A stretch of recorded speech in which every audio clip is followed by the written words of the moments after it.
Ladies and gentlemen, let me tell you something that will set you free tonight. You don't need to chase people.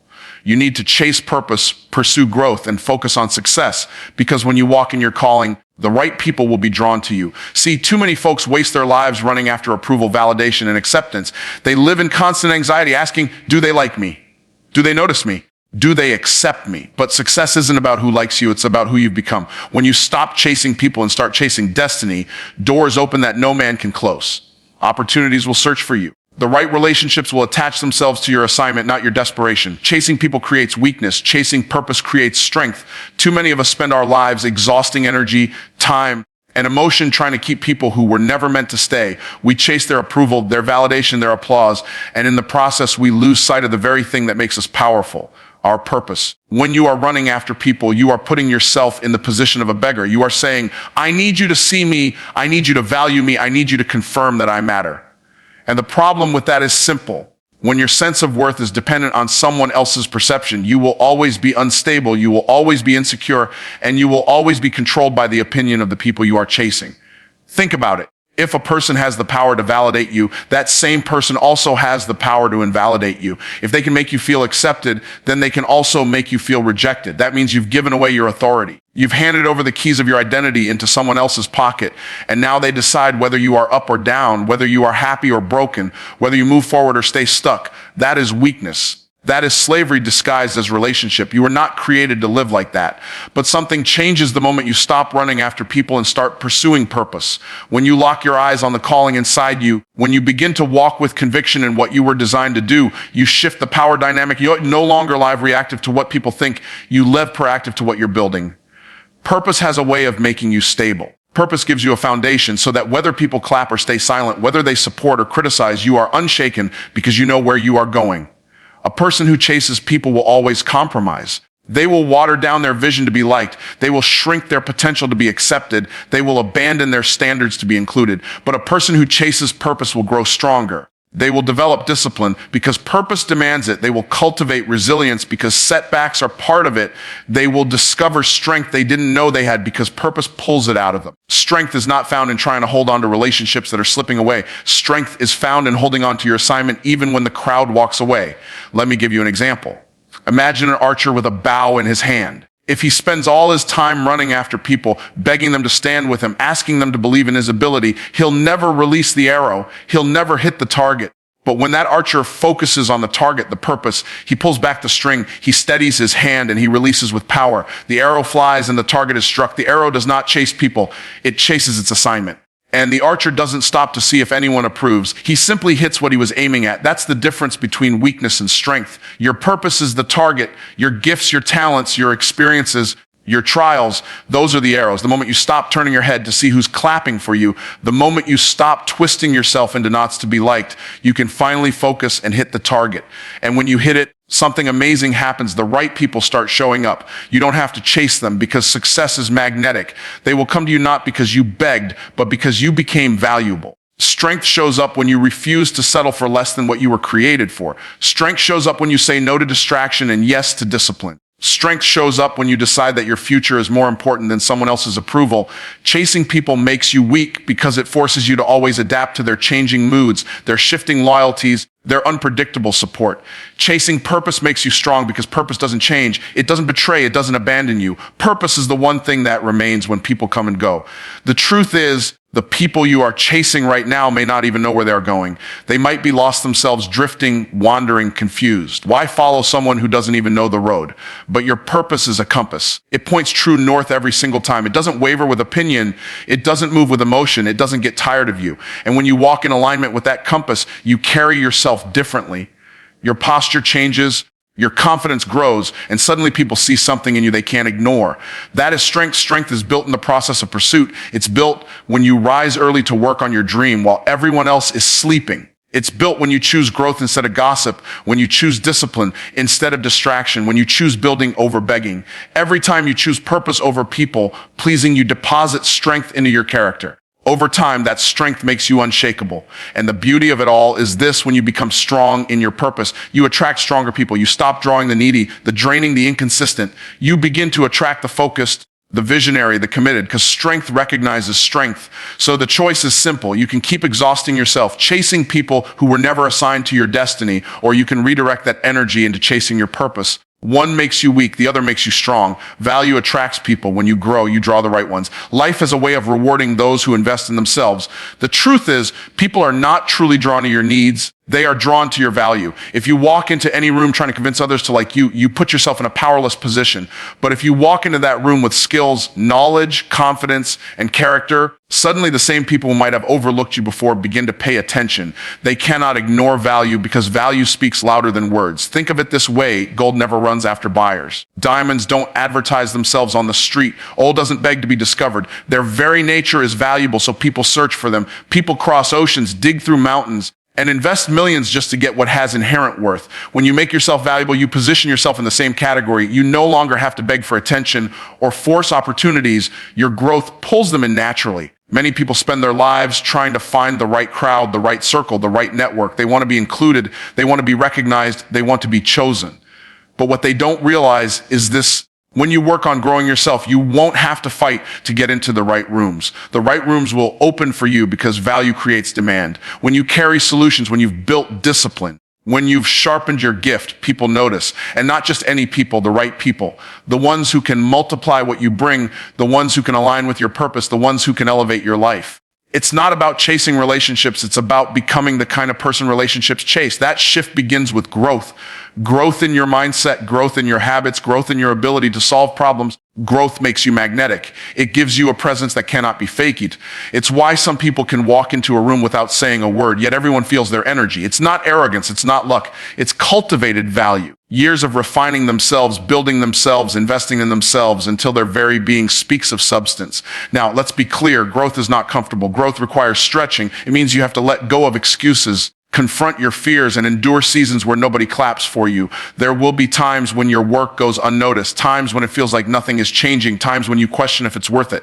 But growth is a seed. You don't see results immediately. The tree doesn't sprout overnight. But if you keep watering, keep nurturing, and keep pressing forward, the day comes when fruit appears, and fruit attracts. Fruit is what draws people to your tree. Not the seed, not the hidden roots, but the fruit. That fruit is the visible evidence of your growth. People are drawn to excellence, to solutions, to results. If you want to draw the right ones, you must stop trying to be noticed and start working on becoming excellent. Excellence is rare and rarity attracts. Anyone can talk about ideas, but the one who executes, the one who delivers, the one who has mastered their craft will always stand out. When you embody excellence, the right people cannot ignore you. Value also filters. The wrong people may have been around you when you had nothing to offer, but as you grow, many of them will fall away. Some will be intimidated, some will be uncomfortable, some will resent the changes in you. Don't fight to keep them. Value attracts, but it also repels. It repels those who don't belong, those who can't handle the standard, those who have no intention of growing themselves. And that's a blessing because it clears the space for the ones who meant to connect with your destiny. Think of a lighthouse. It doesn't chase ships. It doesn't scream across the waters begging for attention. It simply shines. And because it shines, ships in the darkness are drawn to it.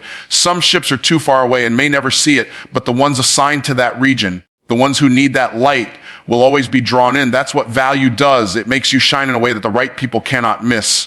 So the work is not in chasing, not in begging, not in lowering your standards to be included. The work is in growing your discipline, growing your knowledge, growing your skill, growing your faith, growing your ability to create results.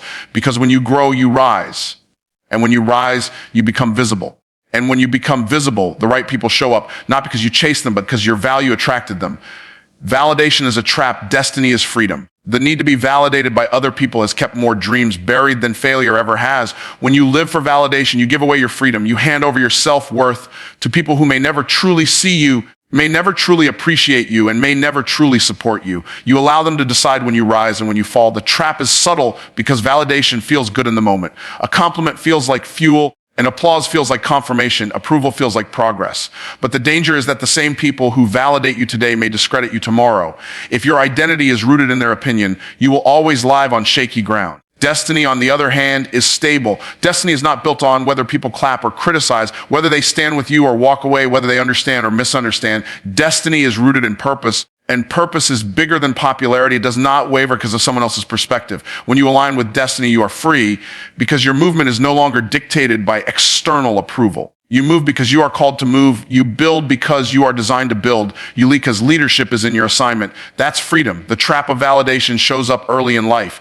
As children, we look for approval from parents, teachers, friends. We learn that a gold star means we are worthy. That applause means we did something right. That being chosen makes us valuable. Without realizing it, many grow into adults still addicted to that same cycle, chasing stars, applause, and being chosen. They post for likes, they perform for applause, they compromise for attention. And every time they do, they trade a piece of their freedom for a moment of validation. But validation is temporary. It doesn't last. What happens when the likes fade, when the applause stops, when the people who once supported you turn their backs? If your identity is tied to validation, you will crumble. Destiny is different. Destiny is internal. It is written into your design. It's not dependent on who sees you or who affirms you. It doesn't expire when the crowd walks away. It doesn't diminish when you're overlooked. Destiny is the compass that points you forward even when nobody believes in you.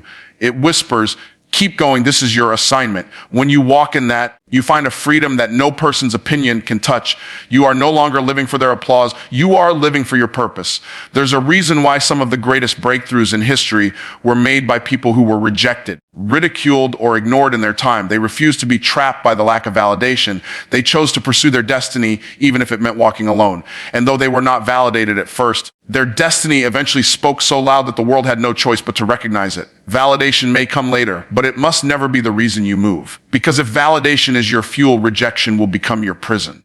The pursuit of destiny is what breaks the chains of fear. When you know you are walking in your assignment, you no longer fear disapproval. You no longer worry about fitting in. You no longer compromise your values to be accepted. You understand that destiny has a cost, and part of that cost is letting go of the need for everyone to agree with you. Not everyone will understand your path. Not everyone will celebrate your growth. Not everyone will accept your vision. But destiny was not given to them, it was given to you. Validation keeps you looking outward, asking, do they approve of me? Do they believe in me? Do they support me? Destiny keeps you looking inward and upward, saying, am I aligned with my calling? Am I faithful to my assignment? Am I becoming who I was created to be? One keeps you in bondage, the other sets you free. Validation makes you a prisoner of people's moods, but destiny makes you a steward of your own future. Freedom comes when you understand that the only approval you truly need is the confirmation that you are walking in what you were born to do. Once that clicks, something shifts. You stop shrinking yourself to fit people's expectations. You stop delaying your dreams, waiting for applause. You stop chasing acceptance. Instead, you build where you create, you execute. And as you do, you realize that those who were meant to recognize your destiny will recognize it in their own time. Those who were never meant to walk with you will fade. And in both cases, you remain freed because your worth was never tied to their validation. Stop asking for a seat, build the table. One of the greatest mistakes people make is wasting years of their lives begging for opportunities in places that were never designed for them. They wait to be noticed. They wait to be invited. They wait for someone else to give them permission to rise. They put their dreams on hold, hoping that someone in power will see their potential and offer them a seat at the table. But the truth is, as long as you are waiting for permission, you will always be at the mercy of other people's decisions. Real freedom, real authority, real success comes when you stop asking for a seat and decide to build the table yourself. The problem with asking for a seat is that it assumes someone else is the gatekeeper of your destiny. It assumes that your elevation is in their hands. But the moment you believe that, you give away your power. You hand over your future to people who may not even have your best interest at heart. Some may ignore you out of jealousy. Others may dismiss you out of fear. And still others may simply overlook you because you do not fit their idea of success. If your only strategy is to wait for them to offer you space, you will wait forever. Building the table means creating opportunities instead of begging for them. It means developing your own vision, producing your own results, setting your own standard. When you build the table, you decide the menu, you decide the guests, you decide the atmosphere. You are no longer asking to be included. You are creating the environment where others want to be included. That is where real influence begins. Influence is not granted by permission. It is earned by production. People respect what you create, not what you beg for. Look around at the people who have left the greatest impact on the world. They were rarely the ones who were invited to sit down at someone else's table. They were the builders. They were the visionaries who took what little they had and turned it into something undeniable. They didn't wait to be chosen. They chose themselves. They didn't wait for validation. They validated their vision through action. And once their tables were built, the same people who ignored them came knocking, asking for a seat. When you build the table, you also change the dynamic of relationships. Instead of being the one who is chasing opportunities, you become the one offering them. Instead of hoping for someone to open the door, you become the one who holds the keys. People start to seek you out because value always attracts. They want to sit at the table you created because they see the fruit of your vision. They see the strength of your discipline. They see the excellence of your execution. This shift also demands responsibility. Building a table requires work. It requires sacrifice, creativity, persistence, and patience. It means you will face seasons where it looks like nothing is happening, where others laugh at your effort, where you question if it's worth it. But every piece of wood you cut, every nail you hammer, every detail you polish is part of the foundation. One day, what looked like scraps to others becomes a masterpiece. And when it's finished, nobody can deny the value of what you built. There will be people who refuse to give you a seat because they see your potential as a threat. There will be systems designed to keep you out. There will be moments when rejection feels personal. But rejection is often the greatest gift because it forces you to stop waiting and start creating. It pushes you toward independence, innovation, and ownership. Every no you hear can either break you or build you. If you let it build you, that rejection becomes the fuel for your own table. Building the table is not about arrogance. It is about empowerment. It is the understanding that you are not defined by other people's acceptance. It is the realization that you already have within you the capacity to create. You may not have all the resources, all the connections, or all the recognition at first, but you do have the vision. And vision, when combined with action, produces results that speak louder than requests for permission ever could. The table you build becomes a legacy. It becomes a place where others can sit, learn, and grow. It becomes a platform for impact, not just for you, but for generations that follow. When you stop asking and start building, you break the cycle of dependence and step into the freedom of creation. You discover that you were never meant to fit into someone else's structure. You were meant to create your own. Success is magnetic. When you focus on results, people find you. Too often, people spend their energy trying to market themselves before they have produced anything worth following. They chase recognition, chase opportunities, chase relationships, all while ignoring the one thing that truly attracts all of those results. Results speak louder than introductions, louder than credentials, louder than self-promotion. When you focus on producing real outcomes, the attention you were chasing begins to chase you. People are drawn to proof. They may listen to promises, but they follow results. A person who constantly talks about what they are going to do will never draw as much influence as the one who quietly executes and allows the finished product to speak for itself. Success doesn't need to scream. It doesn't need to demand recognition. Its very presence demands respect. That's why some people who don't even market themselves still end up in high demand, because the results they deliver make them impossible to ignore. Magnetism is not about personality, it's about value. You can be the loudest in the room, but if you have no results, your words are empty. On the other hand, you can be quiet, reserved, and almost unnoticed, yet if your work produces undeniable success, people will find you. The world is constantly searching for solutions, constantly searching for excellence, constantly searching for value. When you provide it, they come. You don't have to force it. Success has its own gravitational pull. Focusing on results also changes your posture. When you are chasing people, you operate from desperation. You bend your standards. You compromise your vision. You beg to be noticed. But when you focus on success, you operate from strength. You set the standard, you create the vision, and you let your results do the speaking. That shift makes people respect you, not out of pity, not out of obligation, but out of genuine recognition of what you've accomplished. Consider how nature operates. A tree doesn't chase animals, yet when it produces fruit, birds come, animals come, people come.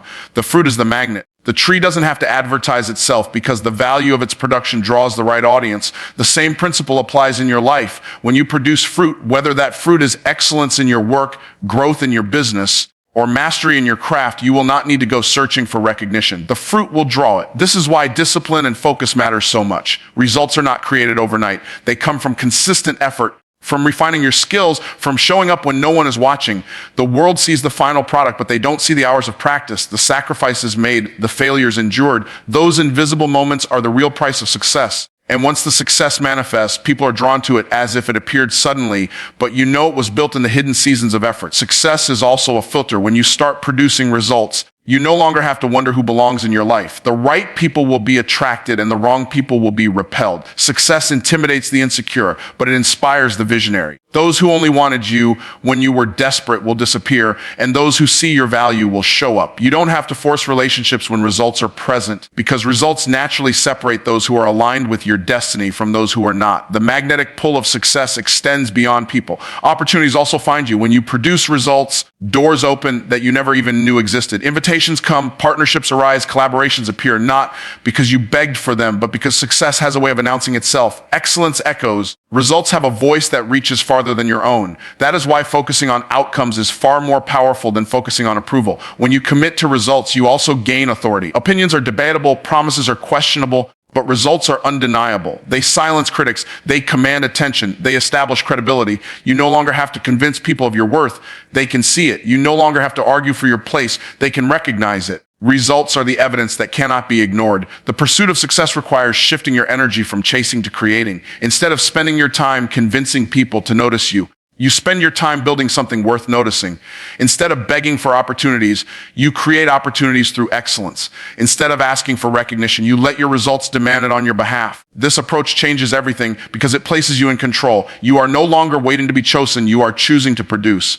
The magnetic nature of success works in every area of life. In business, customers are drawn to results. In leadership, people follow results. In relationships, respect grows when results are evident. Everywhere you go, the same truth applies. Focus on results and people will find you. Greatness is not in chasing, but in becoming. So many people waste years of their lives running after the appearance of greatness instead of cultivating the substance of it.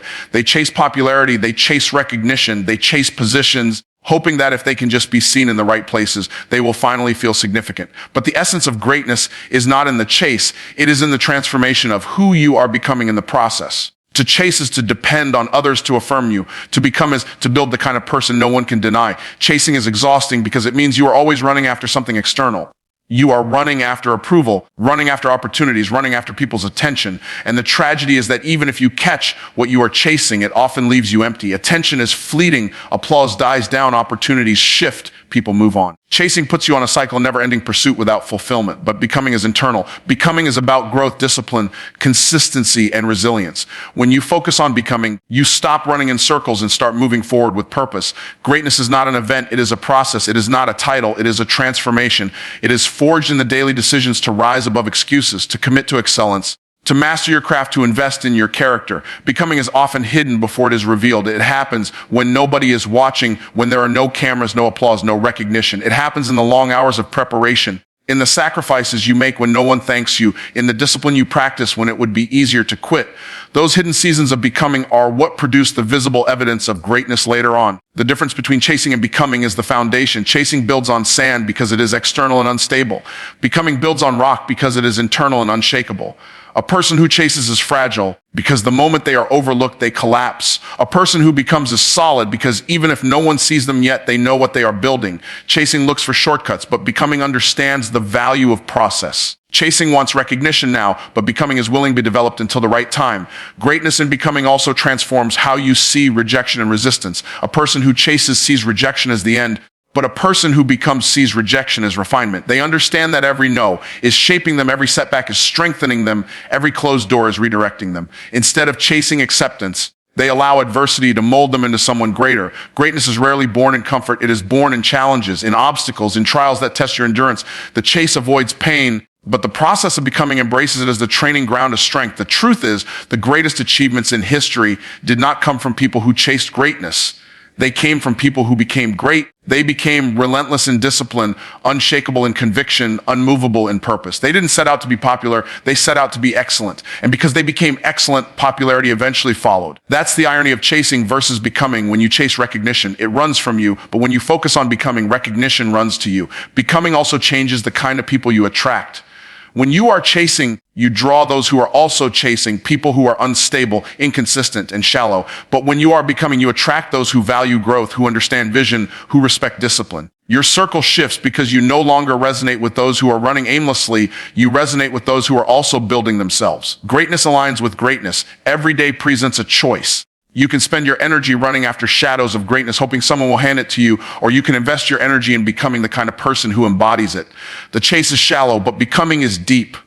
The chase is temporary, but becoming is lasting. The chase depends on others, but becoming depends on you. And when you focus on becoming, you eventually realize that greatness was never something to be caught. It was something to be revealed within you.